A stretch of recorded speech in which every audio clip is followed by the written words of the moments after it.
So hey guys, how are you all doing. आज हम किसी हॉरर स्टोरी के बारे में बात नहीं करेंगे।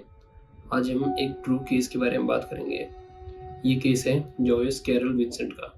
So without any further do, let's begin with the video.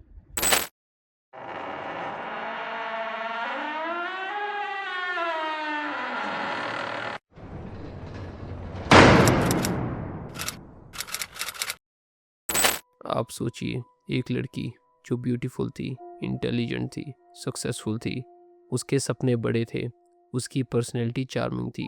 एक ऐसी लड़की जिसे सब पसंद करते थे, और फिर सोचिए वो लड़की एक दिन गायब हो जाती है। ना दोस्तों को कुछ पता, ना परिवार को, ना दुनिया को, और जब पता चलता है तो 3 साल बीत चुके होते हैं। ये कहानी सिर्फ एक मिस्ट्री नहीं बल्कि एक सोसाइटी का सच है।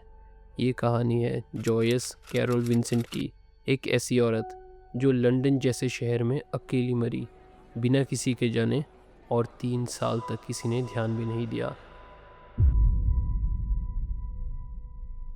सो let's begin with the case of Joyce Carol Vincent. Joyce का जन्म 19 अक्टूबर 1965 को लंदन में हुआ था।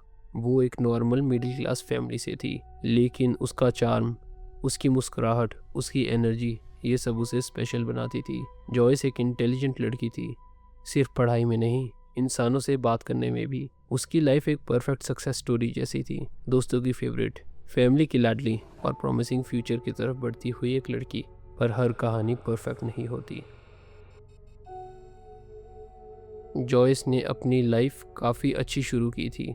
एक फाइनेंस सेक्टर में काम करती हुई अर्नस्ट एंड यंग जैसी बड़ी कंपनी में जॉयस काम करती थी। सिर्फ इतना ही नहीं, उसका सर्कल भी काफ़ी हाई प्रोफाइल था। ऐसा कहा जाता है कि वो कभी कभी सेलिब्रिटीज़ के साथ भी पार्टीज करती थी।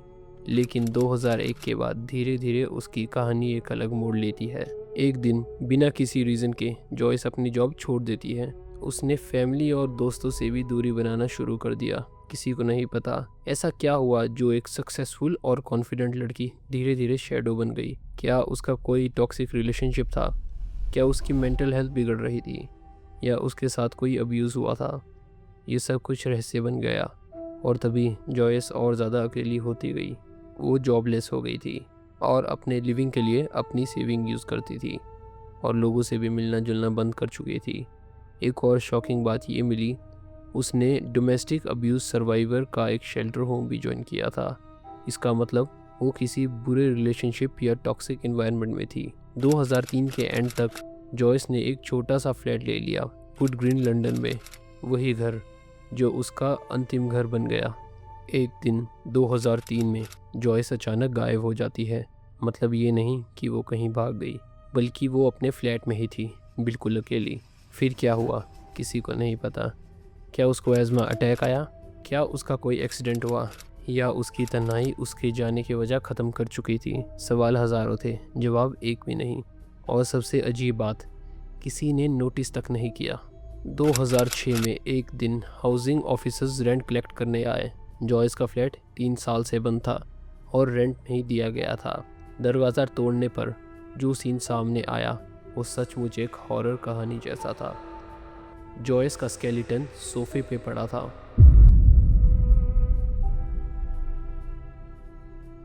टीवी अभी तक ऑन था, एक ही चैनल पे स्टैटिक नॉइज़ दिखा रहे थे। खाना रखा था, सब कुछ सड़ चुका था। क्रिसमस प्रेजेंट अभी तक रैप्ड पड़े थे, और सबसे शॉकिंग बात, उसका इलेक्ट्रिसिटी बिल पेड हो रहा था। सोचिए, 3 साल से एक लड़की मृत पड़ी है और किसी को पता तक नहीं चला। अगर वो 3 साल से वही थी तो लैंडलॉर्ड, नेबर्स या गवर्नमेंट ने क्यों कुछ नहीं किया? नेबर्स का कहना था उसका रेंट गवर्नमेंट बेनिफिट से ऑटो पे हो रहा था। जब तक पैसे मिल रहे थे किसी ने ध्यान भी नहीं दिया।